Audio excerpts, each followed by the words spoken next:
And time for our talk of the town. Last one for this month, September tomorrow. Ann Peterson joins us, and we're going to be talking about the Orphanage Museum and an activity coming up in September. And well, welcome in there, Ann. Thank you very much, Yeah, Lauren. we get you in for the auction you have a couple times a year. We get you in for the Lighting the Path, which will be taking place September 12th. We'll just talk a little bit about the September 12th. What's going to be happening up there? Well, we are going to be having an event that begins at 6 in the evening. If people want to come early, we're going to have luminaries for sale. This event is a fundraiser for our legacy fund, but it is also the one time a year that we can all gather together to remember the children that were placed in the state school there. 10,635 kids came through the state school system. So the event will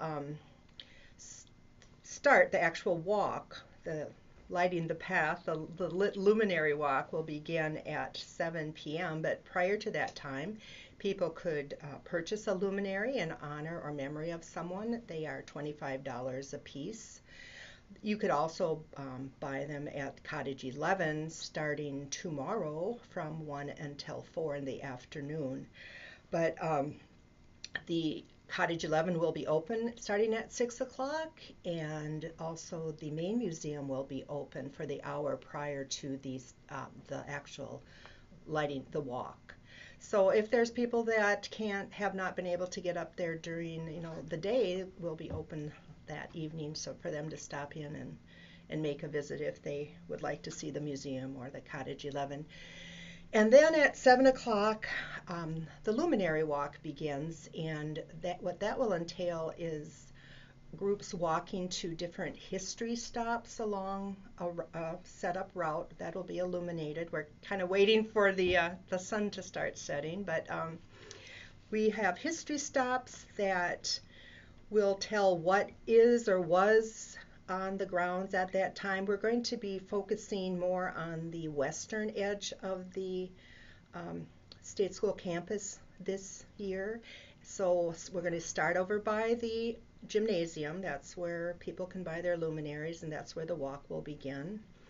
We're going to talk about the root cellar and some of the girls' cottages that were on the kind of where Senior Place is. That whole hill there was all where the girls' cottages were, and they're no longer standing. We're going to talk about the cinder path and the gardens and the greenhouse, and also the things that were located on that part of the campus. And it's going to culminate down to at the cemetery.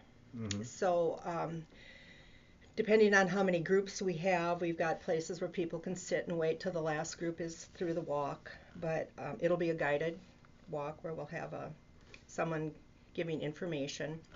And then Barry Adams, the local historian, will be giving a very poignant talk down by the cemetery. And he has made it his business to be very informed on what went on, restoring the cemetery he was involved with, but then also he gives a very heartfelt presentation to help remember the children that are buried there. 198 children are buried in our state school cemetery.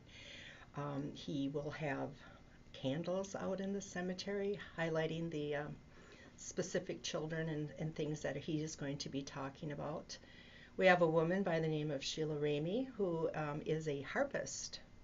So if you can imagine, it's getting twilight and the lights and then the music, and she's going to play hymns that the children would have sung, and then Barry giving his talk. I think it could be a very meaningful evening for everybody who attends. So we are inviting anyone who has an interest in the state school, curious, or maybe you have a family member who went there, to come and join us that evening to remember the children.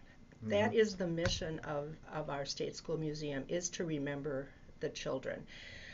I do want to say that this summer we have had just a phenomenal number of visitors coming to the state school from all parts of the United States, not just Minnesota, but Connecticut, California, New York, Texas, Alaska. So there's this nationwide interest, and we'd like anybody from the Owatonna area who maybe would like to learn more to join us, because it is such a unique piece of history, not just Minnesota history, but national history. It's the only known orphanage museum in the country. It was the third largest orphanage or state school, for housing children that was in existence. Mm-hmm. So it is a unique piece of history, but we can't just think of it as history. I like to think about each individual child, and this would be an evening that we could remember them. Any word how the folks in California or Alaska, how they got word of something in Owatonna? Or? Well, what seems to be we've got more of an internet presence. Mm-hmm. People are looking more on the internet for things. So we have a nice page on Explore Minnesota, which might entice people. Also, AAA. We asked people, how did you hear about us? Well, they're passing through, and sure enough, AAA has a listing about the Orphanage Museum on their webpage. We've had a couple people that have come through and blogged about their experience. They've got the photos Mm-hmm. and the story, and we shared that on our Facebook page, and it got shared and shared and shared. So that also spread the word. But it's been amazing to me to see how busy we have been this summer. Not necessarily with big giant group tours. We still have those that have been planned throughout the year, but just families, or sometimes it's just one person, but sometimes it can be as many as 12. Just they were driving through, and they wanted to stop because they'd heard about it. That might be a good idea. Anyone who is on Facebook, maybe just do a link to your Facebook and put it on theirs, just to kind of spread the word out there. Absolutely, yes. It's helping tourism as well. I mean, that's a fact. Do you ever catch yourself, looking at some of the pictures and just kind of like, I wonder what this little boy went through, or I wonder what? You ever kind of go back there a little bit or not? This you couldn't have asked a better question if I'd fed it to you. Okay, there is a very large picture on the wall in the main museum that was taken in 1938, and it includes all the children and the staff in front of the main administration building. So it's a very large picture. 500 children approximately, and about 100 staff. So it was a very large institution.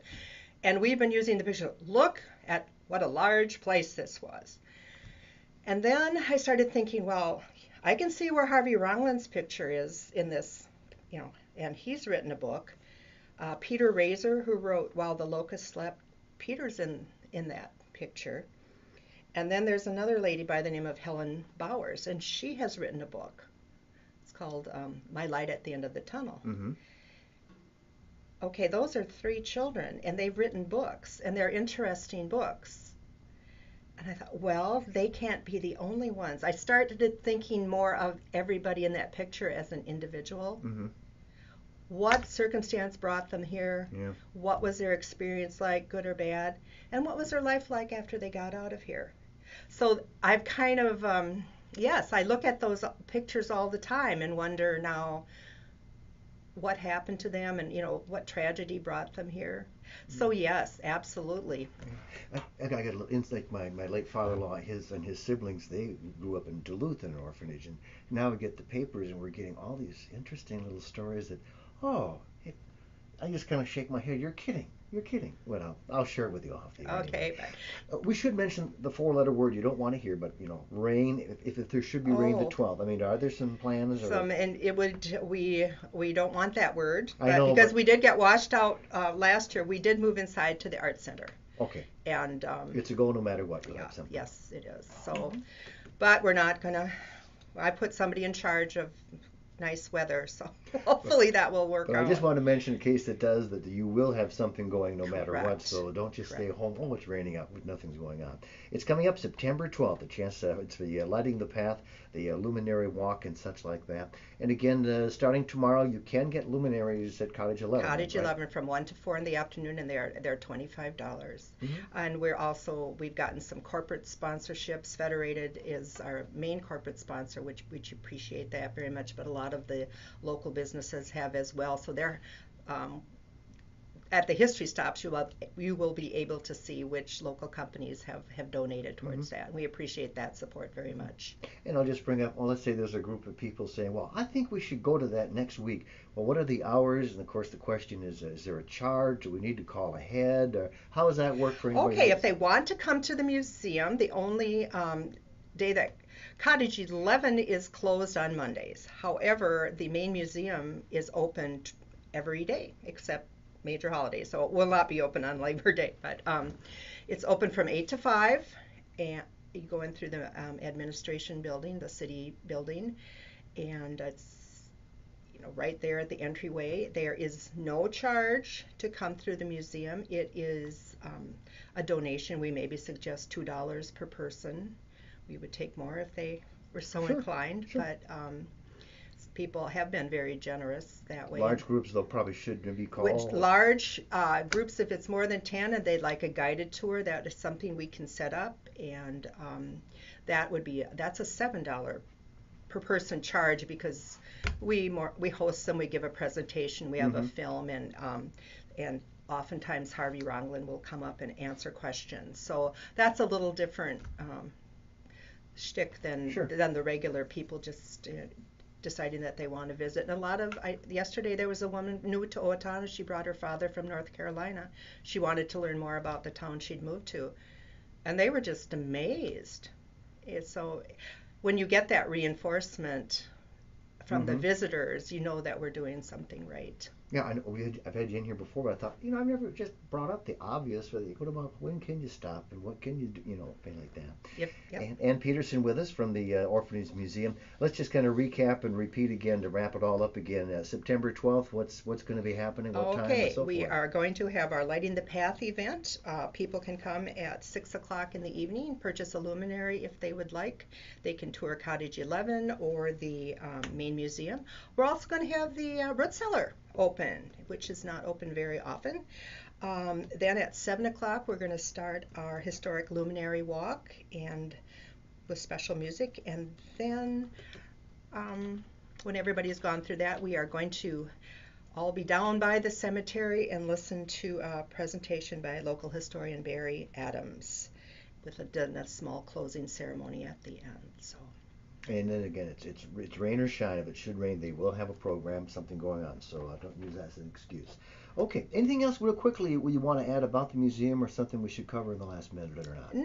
The last minute. Besides, please come. Everybody's welcome. We are going to have an event in November coming up, which may be of interest. There was a woman who got a grant to write some songs about people who have overcome tough times, and she's written 2 original songs, and one is on Harvey Ronglin and the other one is Peter Razor, as well as there's a World War II vet and some other things like that. So that's another thing that we're doing with the Owatonna Arts Center on November 21st. Okay. So just a little tease, and we'll tell you more about it as it gets closer. Yes. And that's our Talk of the Town for today here on AM